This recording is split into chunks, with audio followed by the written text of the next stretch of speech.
อาจจะมาฮอดได้นี่เนาะเบิ่งนี่เนาะเออโดยเอาแต่คุณเห็นกับเรา ปีนี้ลุง คนอื่นนี่ขี่รถกับบ่เห็นเจ้าหน้าที่เพิ่นกักเพิ่นเฮาเจ้าหน้าที่เพิ่นกัก กักบ่ ย้อนเด้อ กักเมื่อกี้นี่บ่ แม่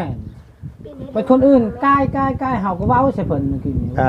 ธรรมดาเจ้ากักก็กักทุกคนเนาะอื่นแม่นล่ะเฮาก็เข้ากับรถคือกันเพื่อนคือกันเฮาก็เพื่อนคือกันนั่นน่ะโดยธรรมดาเจ้าต้องกักคือกันโดยแล้วเพิ่นมาปรับใหม่เท่าไหร่น่ะปรับใหม่จะได้ 500,000เฮาว่าบ่มีเฮาเงินเดือนเฮาก็ยังบ่ได้ซ้ำฮอดนั่นแล้วเพิ่นเอาไปเท่าไหร่เสียค่าไปขอนำ300,000เอานำ200,000บ่ได้เจ้ายากอีหลี300,000ก็บ่ให้ว่า300,000ก็บ่มีเงินไผสิยากโดยขณะเฮามีเงินเจ้ายังให้อยู่3-4แสนโดยว่ารถเทือนเฮาบ่มีให้แล้วจึงซื้อรถเทือนนะโดยว่าง่ายๆนะพี่น้องเอ้ยก็คือรถที่ว่าเพิ่นซื้อมาให้นี่มันบ่มีหนังสือโดยว่าง่ายรถขี่ตามบ้านนอกบ้านนาเฮาคันเฮาสิซื้อตัวมีหนังสือมัน60ล้านแต่มันบ่มีเงินซื้อเฮาก็ต้องซื้อรถแบบนี้มาขี่แต่เฮาก็เข้าใจเพิ่นคือกันที่แบบว่าเพิ่นตรวจเพิ่นตาเนาะว่าง่ายก็เฮาก็เข้าใจอยู่แต่เฮาบ่มีเฮาก็ขอเพิ่นขอนำเพิ่นเฮาเข้าใจอยู่ว่ารถเฮาน่ะมันผิดแต่ว่าหันเฮ็ดได้มันบ่มีก็ย้อนมันบ่มีคือจะเว้าหั่นแหละมันจังอันนี้เพิ่นทำตอนแล้วว่ารถเจ้ามีบ่หนังสือเฮาเว้ามีก็มีหนังสือเวียดเฮารถมาติเวียดเฮาจะได้อยู่แต่ลาวแต่ว่าเฮาบ่มีเงินเฮาก็ซื้อรถติเวียดมัน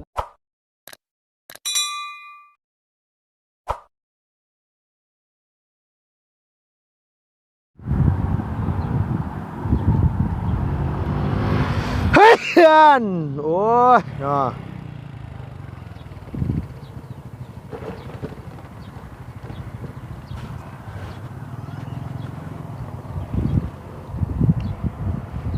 กับสบายดีพ่อแม่พี่น้องเบิดสุขุสุคนเด้อพี่น้องเด้อระวังในแล้วก็ต่างประเทศเนาะพี่เนาะที่เข้ามารับมาชมช่องของลุงเฮิมชาแนลคือเก่าคือเดิมพี่น้องเอ้ยเปิดคลิปมาพบมาพอกันมื้อนี้ก็อยู่บ้านอะไรน้อยอยู่บ้านเฮือนซันอีหล่าไส้เนาะพี่เนาะป้าบุญคงน้องดาวเฮานี่แหละพี่น้องเอ้ยเอาพี่น้องเนาะเปิดคลิปมาก็พอดีว่าทางลุงเนาะพี่เนาะปีใหม่จอจันเข้ามาแล้วเนาะพี่เนาะปีใหม่ฟ้าใหม่สิฮอดสิถึงแล้วพี่น้องเอ้ยก็สิเข้ามาถามไทยน้องอยู่เฮือนอยู่ซ่านกันครบเบิดสุขุสุคนบ่พี่น้องเอ้ยมื้อนี้ก็ได้เนาะเพราะว่ามีทางพ่อใหญ่ใจดีเฮาเพิ่นอันว่าฝากเงินมาให้ลุงเป็นสะพานบุญมาผูกคอต่อแขนทั้งลูกทั้งหลานว่าซั่นว่าแต่ว่าลุงก็สิเข้ามาแจ้งข่าวดีน้องเพิ่นก่อนเนาะพี่เนาะแต่ตอนแรงๆพุ่นแหละพี่น้องเอ้ยลุงสิอันว่ามาผูกคอต่อแขนหรือว่าให้น้องให้ลุงปีใหม่ฟ้าใหม่เนาะพี่เนาะสงกรานต์หรือว่าปีใหม่ลาวปีใหม่ไทยสิเข้ามาฮอดแล้วพี่น้องเอ้ยมีแต่ว่าให้พี่น้อง FC ผู้ใหญ่ใจดีเนาะสุขภาพพลามัยแข็งแรงเด้อเนาะพี่เนาะความเจ็บอย่าได้ความไข้อย่ามีโรคภัยไข้เจ็บอย่ามาเบียดมาเบียนพี่น้องหรือว่าผู้ใหญ่ใจดี FC เบิดสุธานที่เป็นกำลังแรงใจมาให้ลุงเฮิมตั้งแต่เริ่มแรกเฮ็ดจนฮอดปัจจุบันนะพี่เนาะจังได้ขอบบุญขอบคุณหลายๆบ่ลืมบุญลืมคุณผู้ใหญ่คอยซัพพอร์ตแต่ละคนพ่อแม่เพิ่นที่เพิ่นมีความเมตตามีความรักความแพงอ้ายเอื้อยที่เพิ่นเคยไว้เนื้อเชื่อใจที่ผ่านมาเนาะก็ขอให้เพิ่นมีแต่ความสุขกายสบายใจขอให้สุขภาพพลามัยแข็งแรงขอให้ร่ำให้รวยเนาะไปพี่น้องเอ้ยมีแต่ว่านี่แหละพี่น้องเนาะบ่าวบุญคงเพิ่นบอกว่าเพิ่นสิหยุดมื้อนี้บ่ซั่นว่าแต่บ่รู้ว่ามาแล้วบ่เนาะพี่เนาะมีแต่ว่าสิเข้าไปหาลูกหาหลานหาน้องหานุ่งก่อนเนาะพี่เนาะมื้อแรงสิเข้ามาผูกคอต่อแขนสิมาบอกลูกบอกหลานให้หาผ้าผูกแขนไว้เนาะพี่เนาะขอให้พระรัตนตรัยเนาะพี่เนาะครับคุ้มครองครอบครัวเฮือนซ่านพี่น้องผู้ใหญ่ใจดี FC น้องนุ่งลูกหลานเบิดสุขุสุคนลุงก็ประมาณวันที่14-15พี่น้องเอ้ยสิเดินทางลงไปบ้านเนาะเพราะว่าสิลงไปให้ผู้เฒ่าเพิ่นรดน้ำลำหัวขอพรขอโชคขอใช้นำประตูเมตู้อยู่ทางบ้านทั้งช่องหมดแหละเนาะพี่เนาะ ไปพี่น้องเอ้ยอันนี้ก็คันว่าปีที่ผ่านมาเนาะพี่เนาะหรือว่าเรื่องที่ผ่านมาถ้าลุงเว้าบ่ถึกอกถึกใจ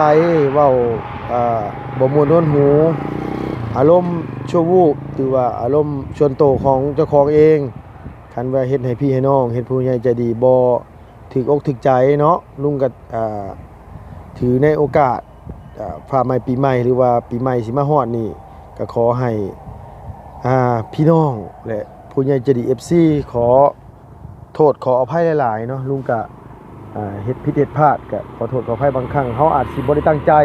บางครั้งมันอาจสิเป็นอารมณ์ส่วนตัวของเฮาแต่ว่าขอบคุณหลายๆที่พ่อที่แม่ที่อ้ายเอื้อยน้องพี่น้อง FC ทุกคนคอยซัพพอร์ตคอยสนับสนุนขอบคุณหลายๆเนาะเอาผู้ใดสิเดินทางกลับบ้านกลับซองก็ขอให้ฮอดตลอดปลอดภัยเมื่อเยี่ยมพ่อเยี่ยมแม่เยี่ยมลูกเยี่ยมเต้าเยี่ยมพี่เยี่ยมน้องขอให้ประสบความสำเร็จเบิดสุขุสุขคนนะเพียงเด้อเนาะเพียงเนาะไปพี่น้องไปเข้าหาทางลูกทางหลานก่อนบัดที่นี่ก็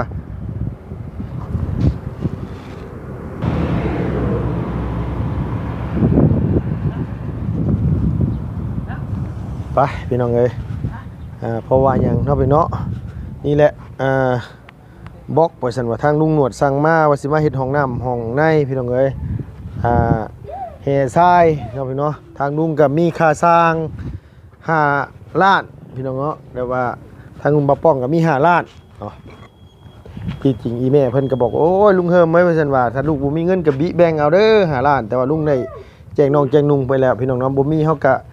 ซอกหาทางอื่นตัวนี้ไว้จ้างค่าสร้างเพิ่นตัวนี้ก็เลยนี่แหละพี่น้องเนาะไม่ต่อขอกตามันยังมาบ่ครบแต่มัน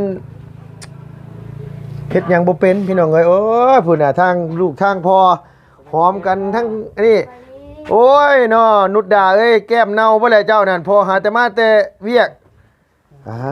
เอาคืออ๋อเธอเฮ้ยสิไปเล่นน้ำใช้นี่น่ะ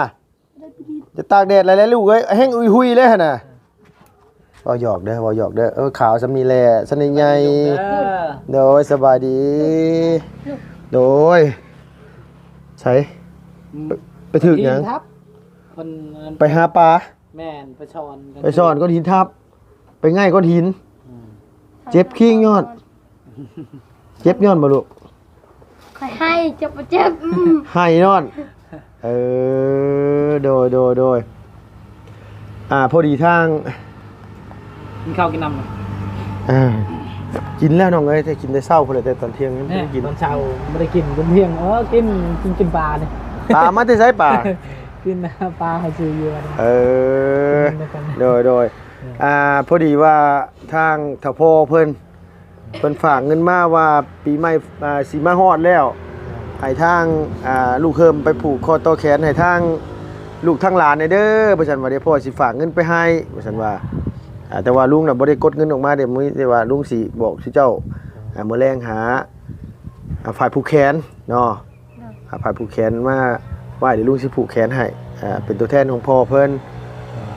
ว่าเพิ่นคุยกับเจ้าอยู่ว่าซั่นว่าพ่อเพิ่นก็ชื่อหยังมาผมคงบ่ลุงก็จำบ่ได้เด้อพี่น้องเอ้ยแต่ว่าบ่ได้ถามพ่อแล้วบ่เป็นหยังดอกเดี๋ยวลุงสิแชทถามเราอีกเทื่อนึงอันนี้มาแจ้งบอกก็สิหาฝ่ายผูกแขนหรือว่าเตรียมไว้ให้แหละพี่น้องเอ้ยผูกแขนปีใหม่โอ้ให้อยู่ดีมีแห้งนี่แหละเนาะผูกแขนนางน้อยนี่เลยให้เก่งอยู่บ่เราบ่ล่ะบ่ให้เลยบ่นุดบ่ให้ได้บ่เฮ้ยดีหลายบ่ให้ก็ได้กำลังเช็ดยังนั่งนั่นน่ะตำแจ่วสบายดีโดยเพิ่นเฮ็ดให้น้องเฮาเต้นไอจนอ้อยไอ้ล่ะมานั่งทางนี้ลูกมันทางนี้มันสะท้อนแสงกันในบนภาพบ่งามเยิ้มโดยมันสะท้อนแสงในภาพมันบ่งามโดยเป็นจังได๋เวียกการงานเฮาบ่บุญคงหยุดบ่นี่บ่โดยแม่นอาจจะมาฮอดได้นี่เนาะเบิ่งนี่เนาะโดยเอาแต่คุณเห็นคือเราคนอื่นนี่ขี่รถก็บ่เห็นเจ้าหน้าที่เพิ่นกักเพิ่นเฮาเจ้าหน้าที่เพิ่นกักบ่ย้อนโดยกักเมื่อกี้นี่บ่แม่ไปคนอื่นใกล้เฮาก็เว้าใส่เพิ่นเมื่อกี้นี่ธรรมดาเจ้ากักทุกคนเนาะอื่นแม่นล่ะ เฮาก็เข้ากับรถคือกันเพื่อนคือกันเฮาก็เพื่อนคือกันน่ะนะ โดย ธรรมดาเจ้าต้องซักคือกัน โดยแล้วเพิ่นมาปรับใหม่เท่าไหร่น่ะ ทำไมจะได้500,000เฮาว่าบ่มีเฮาเงินเดือนเฮาก็ยังบ่ได้ซ้ำฮอดนั่น แล้วเพิ่นเอาไปเท่าไหร่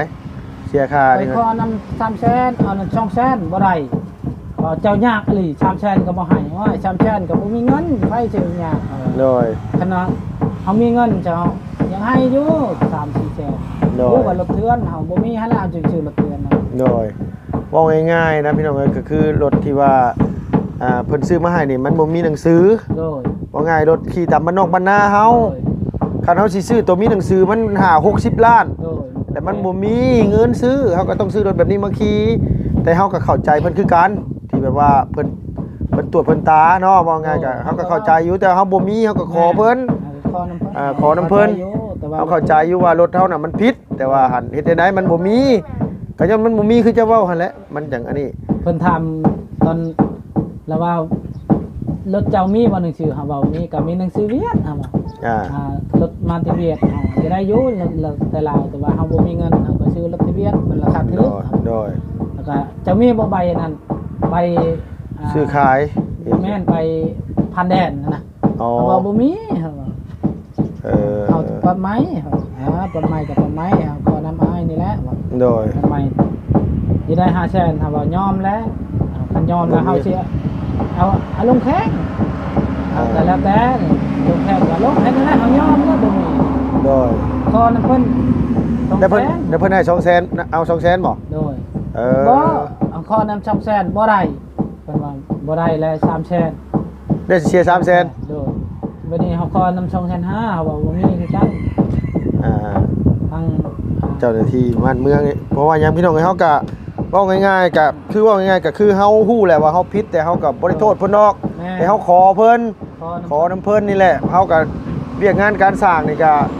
เอาคันทุนเอาไป500,000เงินเดือน2ล้านมันก็สิเดือนเท่าเดือนนะเนาะว่าบุญคงเนาะไปเฮ็ดงานบ่เดือนเนาะ ว่าขอโทษนำใช้เฮ็ดหนังสือกับบ่มีพี่น้องเลยว่าเขาสิซื้อรถ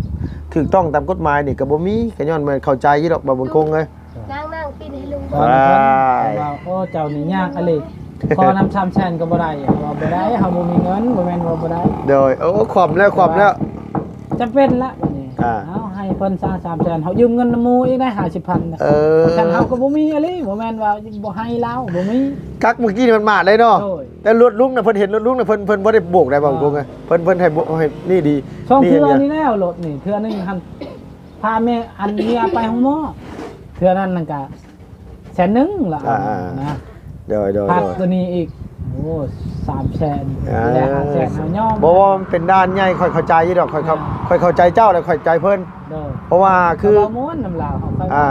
เพราะว่ายังดีเท่าว่าเพิ่นยังให้เฮาเอามาขี่มาหยังอยู่คันเพิ่นยึดเลยตรงนี่กับเพิ่นเฮาเฮ็ดหยังเพิ่นบ่ได้เพราะว่าเฮาผิดเต็มประตูอยู่แล้ว แม่น เพราะว่ายังดีเพราะว่าเพิ่นเอาแค่แบบว่าเพิ่นน้ำจิตน้ำใจเพิ่นว่ายันน้องยันนุ่งยันลูกยันหลานบ่มีขี่รถบ่มีรถขี่นี่แหละคันที่จริงนี่รถเถื่อนนี่เขาเจ้าให้ยึดไปเบิดเลยบ่ผมคงไงคือมันบ่ได้ถึกภาษีมันเว้าไงว่ามันหนีภาษีนั่นแหละ เด้อ เฮาก็เข้าใจตัวนี้นะ เพราะนึงมากะคันว่าหยุดหมดรถก็ใคร แม่น นะ ก็นั่นแหละยึดเบิดทุกคนเนาะที่จริง เฮามา นะ นำกันหลายคนอยู่ยังบิดหยุดแต่รถเฮาชิวๆรถอื่นบ่ โอ้ย หด ขาดเคาะ นั่นแหละ ขาดเคาะพนนเว้าคือกันก็ซื้อเลขหั่นแหละ โอ้ย ซื้อกันหลายคนนั่งอยู่หม่องเดียวกันแต่ถึงจะเจ้าผู้เดียวก็มี เด้อ เพราะฉะนั้นนี่คิดให้มันแนวมันบวกซะคิดแนวมันดีซะว่าปีนี้เขาว่าได้เฮ็ดบุญแล้วปีใหม่นี่ก่อนช่วงปีใหม่ได้เฮ็ดบุญแล้วทำบุญทำกุศลเพิ่นเอาเงินไปก็สร้างสาพัฒนาประเทศชาติเฮ็ดเฮ็ดทงเฮ็ดทางหรือว่าซื้อน้ำซื้อในไปแล้วก็เรื่องของเพิ่นตอนนี้เฮาบ่ได้ก้าวกายเพิ่นออก เด้อ ก็ได้ว่าเพิ่นบ่เอารถเฮาไปบ่ได้ยึดรถยึดล่างเฮาไปโอ้คันยึดไปนี่อยู่ในเมืองลาวนี่บ่มีหม่องเก็บบ่ผมคงเลย บ่มี บ่มีหม่องเก็บแม่นบ่มีหม่องเก็บ หลาย ก็ย้อนว่าเพิ่นเข้าใจว่าคือบ้านเมืองเฮานี่เนาะก็ว่าจังว่ามันบ่หังบ่มีบ่ร่ำบ่รวยนี่แหละพี่น้องเอ้ยก็คือว่าปากกาตินทีบนี่แหละสิให้ซื้อรถใหม่รถถูกต้องตามกฎหมายมาขี่มันก็บ่มีเนาะคงเนาะเพิ่นก็เข้าใจแล้วเพิ่นก็อนุโลมให้ เด้อ ก็ถือว่าเพิ่นก็ยังมีน้ำจิตน้ำใจซอยกันกับลุงกับบ่ได้โทษพุ่นโทษพี่ดอกพี่น้องเอ้ยเนาะคนดีก็หลายคนชั่วก็มีเพราะฉะนั้นก็คันสิมีแต่คนดีเลยนี่ประเทศชาติบ้านเมืองนี่โอ้ยมันก็ไปบ่ได้ได้บ่มันคงไงมันก็ต้องมีดำมีขาวเพราะฉะนั้นเฮาก็เพิ่นประวัติตามหน้าที่เพิ่นเฮ็ดเวียกเฮ็ดงานตามหน้าที่เพิ่นเฮาก็ตามเพิ่นไปนั่นแหละสร้างมัน เสียสำนี้ไปบางเทื่ออาจสิได้หลายกว่านี้มากก็มีคิดให้มันดีเท่านั้นแหละพอแหละจิตใจคนมันยังสิซ้ำคิดบวกแหละลงมาเลยมีแต่ว่าตามนั้นเด้อน้องเด้อมื้อแรงนี่นะโอ้ตำแจ่ว ข้าวกินน้ำกันเลย ปิ้งปลา ปีดีเรื่องมันปีสวยยังก่อน ไปช่วยยังอีกบาดที่นี่ เป็นวัดแน่มือก็ เอา เจ็บ เลย หาแต่เช้าเป็นวัดนะบ่ลูกที่ไปหาปลาแล้วมือเจ็บนะเป็นไข้นะดีขึ้นมาแล้วไปหาปลาป่ะนี่ไปมันไม่อันนี้ก้อนหินทับมือได้ลุงมีเวลามื้อหน้าไปหาตีมองไป โดย โดนแล้วบ่ได้ตีมองนี่ ตีมองทีจังว่ามีเวลาก่อนบ่คงเลยบอกแต่ว่าใจจริงนะอยากไปได้บ่คงเลยทางเบิ่งเฮ้ยประมาณวันที่ ลุงกินข้าว โดยลุงกินมันบ่คงมาแม่กินแม่เจ้าน่ะฉันจะกินน่ะลุงกินมันเมื่อกี้นี่เฟอ2ห่อพี่น้องเอ้ยเอาพิเศษได้จนกินบ่เบิดเมื่อกี้นี่โอ้กินน้ำได้ก็ยอมคือกันแหล้วข่อยก็ได้ไปบ่เป็นแหละมื้อนี้มันสิได้นอนอยู่นี่แหละ มาน้ำบะปุ่น บ่ลุงมาผู้เดียวลุงละ คนเดียวละ โดยมาไม่ใส่เอ้ยกินข้าวลุงหลานมาแม่ปลานี่ซื้อมาเนาะชั่วโมงนี่ประจำการอยู่ใช้ชั่วโมงนี่น่ะ นี่อยู่ใกล้ๆนี่อยู่แถวบ้านแช่งนี่แต่ว่าคันว่าอันนี้หน้าคันว่ามีขึ้นแล้วว่าลงอยู่เมืองพีนพ่นไกลเลย เอาไกลก็ไปแล้วเฮ้ยเฮ็ดเวียกเฮ็ดงานเนาะ บ่เฮาขอน้ำเพิ่นแบบว่าพักก่อนจักเดือนนึงเฮาว่าได้บ่ถ้าว่าได้ก็จำเป็นแล้วเฮาว่าอย่าเฮ็ดเฮือนเฮ็ดศาลนะว่ามันทางผู้ใหญ่เพิ่นซอยหั่นน่ะ โดย กันเฮาบ่อยู่เฮือนก็บ่มีไผที่อยู่หั่นน่ะบ่มีไผเบิ่งแบบนี้แหละยากแบบนี้แหละ โดยว่าไงก็คือมันยากมันบ่ได้อันนี้นี่เนาะเอาไปที่คันสมมุติว่าเพิ่นมันบ่ได้แต่เพิ่นคันว่าเพิ่นบ่ให้หยุดแล้วสิออกบ่เดี๋ยวนี้นะคันสมมุติว่าออกแล้วเฮาเวียกงานมันเข้ายากกว่านั้นมันสิบ่เสียดายบ่บ่คงขออนุญาตถามนะ จำเป็นนี่นะ จำเป็นเนาะบ่คงเนาะ ก็สิหาครับจางจีนอีกเห็นไหม เห็นให้เห็นหน้านี่แหละ โดย เลี้ยงเป็ดเลี้ยงไก่ โดยแต่ว่าหลักๆนี่พี่น้องในเรื่องกันว่านี่แหละห้องน้ำห้องครัวเฮานี่มันยังบ่ทันได้มีไม้มีตอกแต่ว่าทั้งนี้ทั้งนั้นน่ะพอเพิ่นฝากเงินมาน่ะเพิ่นน่ะส่วน100นึงนี่เพิ่นให้ลุงมาผูกแขนที่เจ้าเลยสิเป็นมื้อแลงนะน้องเด้อตัวนึงน่ะอีกอย่างอีกตัวที่เหลือให้เพิ่นให้ลุงสมทบเป็นห้องน้ำหรือว่าซื้อไม้นี่แหละแต่ว่าลุงสิซื้อได้ซำใดเฮาก็บ่ฮู้เนาะเงินมันแค่2ล้านนึงนะพี่น้องเอ้ยถ้าสมมุติว่าให้ลุงสั่งไม้มาบัดค่าสร้างนี่ประธานป้องเพิ่นบ่แจ้งไปแล้วจริงๆน่ะลุงน่ะมีอยู่5ล้านประธานบ่ป้องเพิ่นมีอยู่5ล้านเป็น10ล้านบัดนี้สมมุติว่าเฮาแบ่งกันตัวนี้ออกไป2ล้านเนี่ยมันบ่พอสมมุติสั่งไม้มา3ล้านกว่าสิเนาะมันก็สิค่าสร้างก็สิหายไปอีกนะ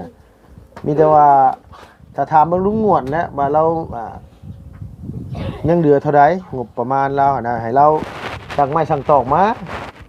เพราะว่าสร้างเพิ่นก็ต้องอยากเฮ็ดอยู่แล้วเนาะล่ะเนาะมันหลายมื้อเลยมันก็หรือว่าหลังปีใหม่พุ่นแหละพี่น้องเอ้ยบางเทื่อแหละ ไม้เฮาได้อยู่แล้ว10อัน แม่นไม้10อันน่ะมันบ่พอพี่น้องเอ้ยบ่พอเพราะว่าเฉพาะโครงหลังคานี่ก็เบิดแล้ว แม่น แต่ตีไม้เส้นให้เรือนครัวอีกบัดทีนี้เนี่ยตัวที่เขาสิทาบไม้อันว่าเชอร่าฮะคันคืออันว่าเจ้าว่าเอ้ยลุงเฮิมงบประมาณบ่พอได้ก่อขึ้นเอาตะนางใส่เวลาฝนตกมาได้ซะมันบ่สาดใช่บ่สัตว์เปียกบ่ได้บ่คงว่าแม่นอยู่ว่าเจ้าอยากประหยัดงบแต่ว่าเฮาก็อยากให้มันเวลาฝนตกฝนลงมาบัดน้องนุ่งกำลังนึ่งข้าวนึ่งน้ำหอบตั้งหอบโต๊ะไปหันไปนี่มันก็บ่คักอีกเฮ็ดให้คือสามอนนี่ก็ยังว่าเน้นหน้างามมันจบมันงามหั่นแหละเฮาก็อยากเฮ็ดให้มันคือเฮือนผู้อื่นนั่นแหละพี่น้องเอ้ยที่ผ่านมาแหละเนาะ เอาดูกิน กินเลยลูกหลานกินเลยขอบใจหลายๆมีแต่ว่าผู้ลุงสิเข้าไปเอาเงินก่อนเดี๋ยวบ่แรงมาน่ะคือมีแต่หาฝ่ายมาเลยน้องเด้อหาฝ่ายมาผูกแขนให้ลูกให้หลานนี่เลยพี่น้องเอ้ยต้อนรับปีใหม่ลาวสิมาฮอดนี่ให้เพิ่นอยู่ดีมีแฮงให้น้องให้นุ่งเพิ่นอันนี้คันว่าเป็นไปได้ก็เรื่องเวียกเรื่องงานลุงก็บ่อยากให้ออกปานใดน้องเอ้ยเวียกงานบ้านเฮาน่ะมันหายากบางเทื่อแหละสมมุติว่าเฮาออกมื้อนี้แบบมื้อหน้า6ไปบัดสมมุติว่าเฮาบ่ได้หาเงินนะบ่คงเฮ็ดให้เฮ็ดหน้าไปบัด เรื่องเจ็บเป็นอุ่นๆนะน้องว่าขอโทษนำเนาะเจ็บเป็นอุ่นๆน่ะแบบสมมุติว่าไปหาหมอเพิ่นอยากได้เท่านั้นเท่านี้บัดเฮาบ่มีเงินเก็บเงินออมแล้วนี่ มันอยากลำบากไอ้น้องเอ้ยแต่คนเฮานี่พี่น้องเอ้ยเงินนี่สำคัญบ่ก็สำคัญแต่บ่สำคัญสำสุขภาพแข็งแรงคันสุขภาพแข็งแรงนี่เจ้าอยู่แต่นี่ฮอดเจ้าเฒ่าเจ้าจนว่าแก่ซัมปตู้จำพอเจ้านี่ก็บ่เป็นหยังบ่คงเอ้ยอยู่ได้บ่มีเงินก็อยู่ได้เพราะว่าเฮาบ่ได้เป็นหยังเด้คันมื้อใดเฮาเป็นน่ะยกตัวอย่างเอาใส่ติ่งสิแตกนี่เอาเจ้าบ่มีเงินเพิ่นจะได้5ล้านนี่เจ้าสิเอาใช้ให้เพิ่นบ่คง ก็ มันลำบากนะแต่ว่าอันนี้ก็ลุงก็บ่ได้ว่าอันนี้ดอกแต่ความรู้สึกว่างานการบ้านเฮามันอยากหายากแน่หั่นนะคันว่ามันพอไปได้สมมุติว่าเพิ่นไปอยู่เมืองพีนเดือนหนึง2เดือนก็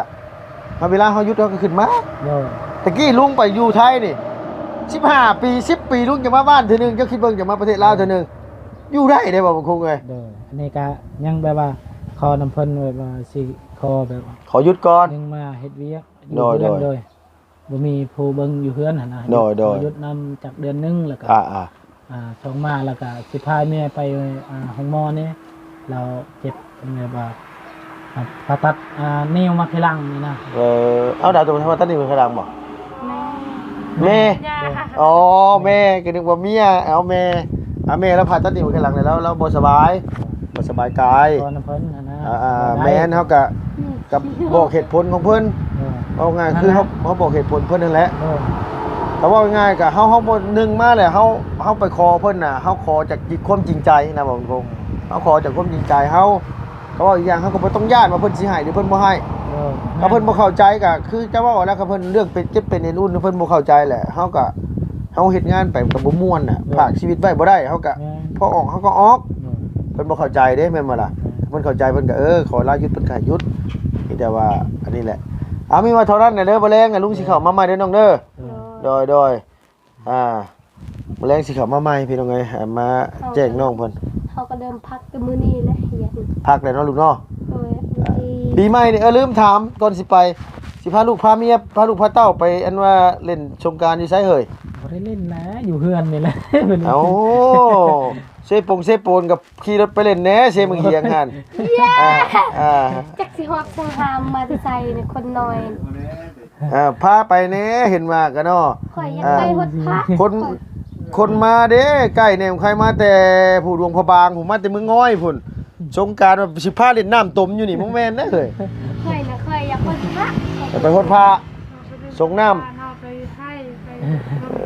มีแต่สิไปฮือให้หั่นละให้เฮาก็ตีนเพิ่นจูดแล้วบอกเฮาจ้ำ ไปส่งน้ำที่ลูกหลานเดี๋ยวว่าคันว่าลูกพอลุงบ่เมื่อเดี๋ยวมื้ออันว่าส่งน้ำพาเดี๋ยวพอลุงมารับเด้อซั่นเด้อเดี๋ยวพอลุงสิพาไปส่งน้ำอยู่บ้านทะโคงก็ได้ เพราะว่าปีนี้เนี่ยตั้งใจว่าสิประมาณ14-15ลุงสิเมื่อส่งน้ำพาอยู่พี่ก้อนว่ะ โดย เพราะว่าจากไหนเขาก็มาหาอยู่หากินอยู่พี่แล้วพี่น้องเอ้ยมาประจำการอยู่เมืองเซโปนนี่แหละว่าไงเขาก็อยากให้มันสิ่งสิริมงคลให้เข้าในจิตในใจเขานี่แหละเขาจากไหนเขาก็โอ้สำเป็นลูกเป็นหลานเมืองเซโปนนี่ได้ชั่วมือนี่พี่น้องเอ้ยมาเป็นปีๆเลยประจำการอยู่พี่ตลอดเลยก็สิส่งผ้าพระอยู่พี่แล้วก็วันที่15สิเมื่อขอพรผู้ใหญ่ผู้เฒ่าผู้แก่อยู่บ้านพุ่นแหละ โดย 16 17ก็ขึ้นมาใหม่ฟังเบิ่งแต่ว่าสิเมื่ออยู่บ้านคืน2คืนนี่แหละก็สิขึ้นมาใหม่พี่น้องเอ้ยเพราะว่าทั้งนี้ทั้งนั้นก็ตอนนี้เนาะพี่น้องลุงความตั้งใจของลุงน่ะลุงอยากซอยเข็ดสาวคำเจ้าเห็นอยู่บ่เคยเจ้าเห็นบ่สาวคำ เบิ่งต เนาะ ลอด น้องเพิ่นก็ยอมรับได้ว่ามันคงน้องเพิ่นแบบอยู่ติดดินกินกลางทรายดีเด้แต่ว่าแค่ว่าน้องน่ะเป็นคนที่แบบว่าเว้าบ่ค่อยเก่งหรือเว้าเก่งแต่ว่าน้ำเสียงเพิ่นมันแบบอาจจะแข็งๆแน่สินะมันก็เลยอาจสิคนเฮาเนาะคนเฮามันแต่ละคนน่ะมันพื้นที่หรือว่าการดำรงชีวิตมันแตกต่างกันเนาะว่ามันคงเนาะ เฮาก็บ่อยากเอานิสัยส่วนตัวแบบว่ามาตัดสินว่าเพิ่นเป็นคนดีบ่ดีเฮาก็บ่อยากเว้าแบบนั้นพี่น้องเอ้ยแต่ว่าไปนะลุงสัมผัสได้เลยเฮือนน้องอันว่าอันนี้แบบเดียวกับมาเฮือนเจ้าว่าคงมันเป็นกันเอง มันอยู่แหละมันแบบว่ามันม่วนนะทีมงานเข้าไปก็อยู่หั่นเดี๋ยวนี้นะตะกี้มันประจำการอย่างนี้ตอนนี้ไปประจำการอยู่เฮือนสาคํพี่น้องไปเข้าไปเลยก็แบบว่าหาอยู่หากินซอยกันแบบคืออยู่เฮือนเจ้าคืออยู่พี่แหละมันก็เลยแบบว่าเฮาก็ได้อยากให้น้องเพิ่นพอมีเงินมีซ่านนั่นแหละพยายามอัปเดตเพิ่นให้ ผู้ใหญ่เพิ่นเห็นยังไงก็คืออยากให้อยากชดชอยน้องเพิ่นนั่นแหละเฮาก็อยากซอยอยู่ดอกแต่ว่าคือกำลังทรัพย์กำลังแฮงเฮานี่มันบ่มีพี่น้องเอ้ยมีแต่การเดินทางมีแต่การค่าห้องซุมื้อนี่ก็ยังอุกใจแล้วแบบคงแพงอีหลีโลแพงเพิ่มแพงว่ะมีแต่ว่าบ่แรงเด้อน้องเด้อเดี๋ยวลุงเข้ามาเด้อเลยล่ะเด้อเอามาแม่กินข้าวแม่นั่นพากันนั่งเบิ่งอยู่ กินข้าวให้ลุงนั่นแหละ เอารถยังหลายอยู่ได้ปลาอยู่นี่เนาะเฮ้ยเนาะ โอ้ได้วัน ปลาน้อยนะ ช่องคุชอดเอาไปเฮ็ดปลาแดกบ่ เอาให้ก็ได้ เอาโอเคเอาสบายดีเด้อซั่นเด้อเดี๋ยวบ่แรงนุ่งสิมาใหม่เพราะว่าบ่ได้กดเงินมาพี่น้องเอ้ยว่าสิมาผูกแขนเนี่ยก็กับอีกอย่างน้องเพิ่นก็ยังบ่ได้เตรียมผ่ายผูกแขนไว้มาบอกมาแจ้งข่าวเพิ่นมีแต่ว่าทางลุงน่ะเรื่องเฮ็ดของน้ำมงครัวนี่มีมาเพิ่มอยู่2ล้านนะน้องเด้อทางลุงมีอยู่ประมาณอยู่7ล้านพี่น้องเอ้ยว่าดีๆนะเพราะว่าแต่ว่า5ล้านนั้นค่าสร้างไปแล้วแต่ว่า2ล้านนี่ถ้ามันซื้อหยังมาไล่ลุงก็สิซื้อมาพี่น้องเอ้ยอาจสิว่าบางเทื่ออาจสิว่าซื้อสังกะสีโลซิ่งก็ได้น้ำมูลโคกเนาะให้ลุงหนวดซื้อไม้ซื้อตอกมาครับมันนี่แหละก็ให้เพิ่นมาเฮ็ดต่อพี่น้องเอ้ยเอาเนาะพี่น้องสำหรับคลิปนี้ลุงก็ต้องกราบขอบคุณขอบมุณขอบใจพี่น้องผู้ใหญ่ใจดี FC วัดสุธานที่มีความรักความแพงมีความเมตตากรุณาต่อครอบครัวเฮือนซ่านลุงเฮิมต่อทีมงานขอให้พระพุทธพระธรรมพระสงฆ์พระพุทธพระรัตนตรัยคุ้มครองปกปักรักษาผู้ใหญ่ใจดีคอยเดินทางไปแสนมาสายตลอดปลอดภัยเพื่อสุขุสุขคนสำหรับคลิปนี้ไปแล้วพี่น้องบ๊ายบายสบายดีครับพี่น้องเด้อ